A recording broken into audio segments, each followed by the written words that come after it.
Le ministre des Affaires étrangères Tayez Selassie a rencontré les ambassadeurs de Jordanie, de Koweït et de Djibouti en Éthiopie.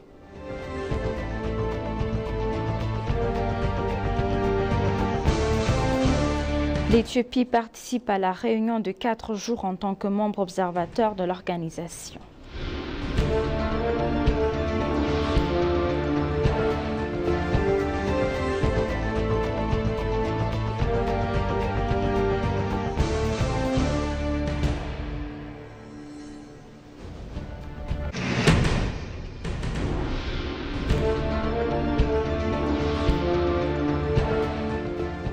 Bienvenue, chers téléspectateurs, c'est Aline Taibaro avec le journal du 27 février. Un livre relatant la série de forums de dialogue à Addis-Weg, organisé par le bureau du Premier ministre au cours des 5 dernières années, a été inauguré hier. La cérémonie d'inauguration s'est déroulée en présence du diacre Daniel Kibret, conseiller du Premier ministre des Affaires sociales, de la ministre de la Planification et du Développement, Fetsouma Safa, et d'autres hauts responsables du gouvernement, des universitaires et des invités. Bileni Sioum, chef du secrétariat de presse du bureau du Premier ministre, a passé en revue le parcours de 5 années du forum de dialogue en termes de sélection, de l'ordre du jour et des participants. La ministre du Plan et du Développement, Fetsouma Safa, a dévoilé que le forum de dialogue à Addis-Weg a constitué une contribution essentielle à la conception des politiques. Le conseiller des affaires sociales du Premier ministre, le diacre Daniel Kibret, a pour sa part indiqué que le forum de dialogue à Addis-Weg a contribué à renforcer la culture de dialogue dans le pays. Le livre publié par le bureau du Premier ministre est composé de 234 pages et 5 chapitres qui fournissent de vues approfondies et une analyse approfondie de questions discutées lors des forums. Le bureau du Premier ministre a annoncé la tenue d'un nouveau forum de dialogue sous le titre Knyet, en révélant l'achèvement du forum de dialogue d'Addis-Weg.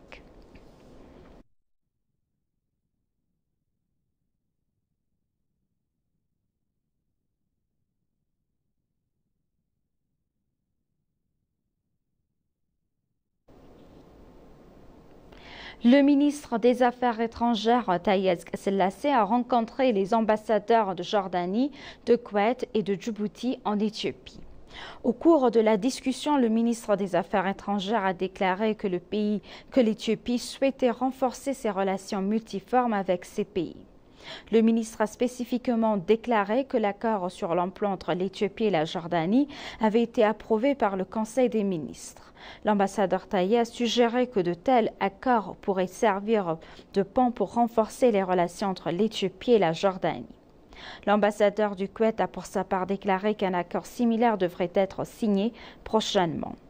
Le ministre éthiopien des Affaires étrangères Tayez Selassie s'est entretenu avec l'ambassadeur de Djibouti, Abdi Mohamed Ibi.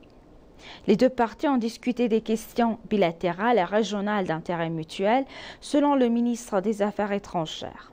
L'Éthiopie et Djibouti ont un partenariat multiforme et une intégration économique avancée dans plusieurs domaines tels que les chemins de fer, les ports, l'eau, l'électricité, les télécommunications, entre autres.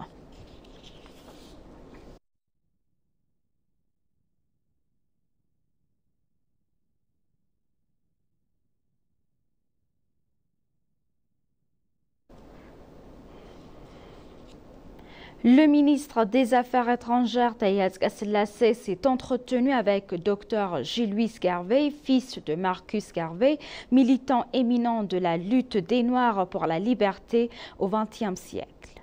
L'ambassadeur Taye a apprécié le rôle énorme de Marcus Garvey en tant que partisan du mouvement panafricaniste et des efforts de libération du peuple noir qui ont suivi. Le ministre des Affaires étrangères a également affirmé que les ancêtres pionniers du panafricanisme noir devraient être rappelés et vénérés.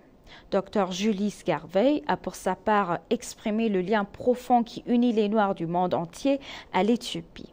Il convient de rappeler que la semaine dernière à Addis Abeba, Dr Julius Garvey a été nommé gardien du Centre mondial d'histoire, de patrimoine et d'éducation des Noirs.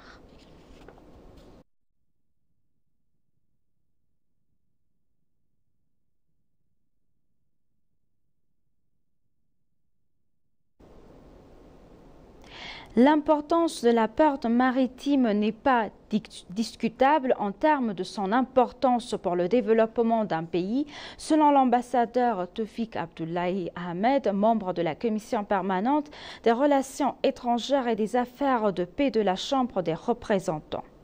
L'ambassadeur Tawfiq Abdullahi Ahmed a déclaré lors de sa rencontre avec ETV que l'importance de la porte maritime pour le développement d'un pays n'est pas discutable. Il a dévoilé que les avantages d'un pays avec ou sans porte maritime ne sont pas égaux, déclarant que le coût de la porte maritime et les questions connexes est élevé. Il a expliqué que c'est une belle opportunité de pouvoir l'utiliser pour développer la région, couloir dans l'entente. Il a expliqué qu'en plus des avantages de cela, il est possible de trouver une sortie et une entrée sûre à la mer. L'ambassadeur Tawfiq affirme que les domaines dans lesquels nous coopérons s'étendent et se multiplient. Il a souligné que la question de la porte maritime est importante et urgente. L'ambassadeur a mentionné que l'unité intérieure est importante dans telle situation bénéfique pour le développement du pays.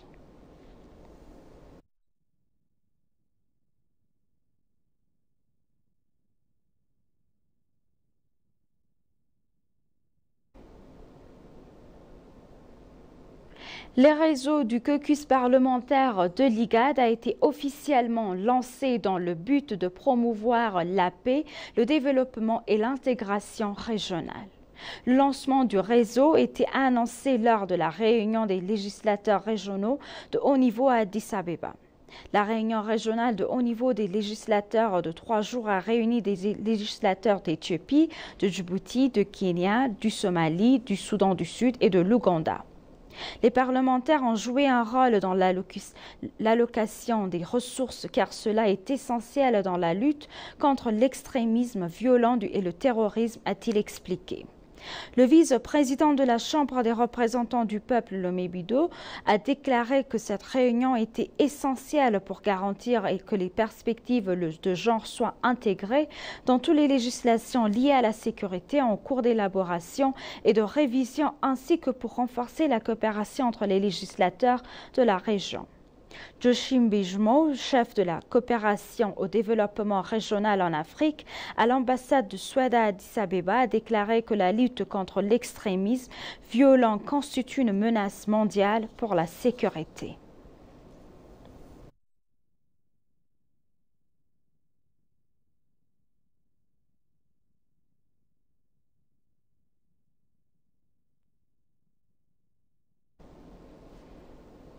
La 13e conférence ministérielle de l'Organisation mondiale du commerce a débuté à Abu Dhabi, aux Émirats arabes unis. L'Éthiopie participe à la réunion du 4 jours en tant que membre observateur de l'organisation.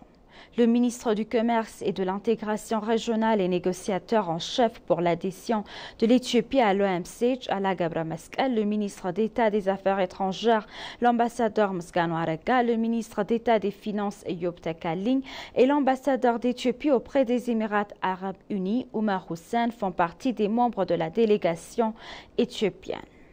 L'ambassadeur Atalia Lesiba, présidente du Conseil général de l'OMC, a présenté un rapport soulignant les progrès réalisés dans la mise en œuvre des engagements de la conférence précédente, notamment le renforcement des examens commerciaux et l'avancement des négociations sur les subventions à la pêche et à la commerce électronique. Des discussions sont en cours concernant la déclaration ministérielle avec un projet de document distribué pour de nouvelles consultations. Des sessions dédiées sont prévues pour finaliser la déclaration. Selon le ministre du Commerce et d'intégration régionale, l'Éthiopie s'efforce de finaliser son adhésion à l'Organisation mondiale du commerce.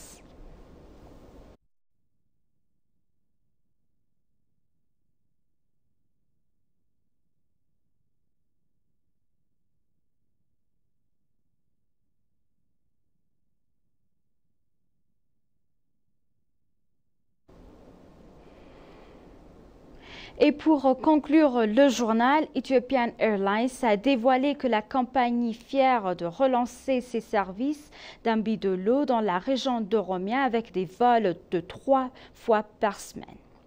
Ethiopian Airlines s'engage à proposer de services inégaux, ouvrant la voie à une croissance socio-économique élevée dans la région que nous désirons. La compagnie aérienne est la marque de compagnie aérienne à la croissance la plus rapide au monde et la plus grande marque de compagnie aérienne du continent. Ethiopian Airlines est membre du Star Alliance depuis 2011 et a plus que triplé sa croissance au cours des 10 dernières années.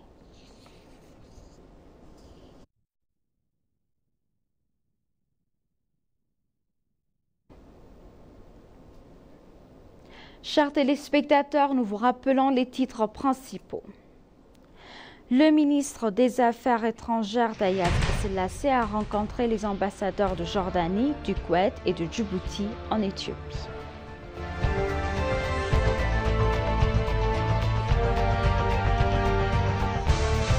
L'Éthiopie participe à la réunion de 4 jours en tant que membre observateur de l'organisation. Merci chers téléspectateurs, c'est la fin du journal, c'était Aline Taibaro avec le journal. Restez avec nous avec le reste des programmes. Bonne journée.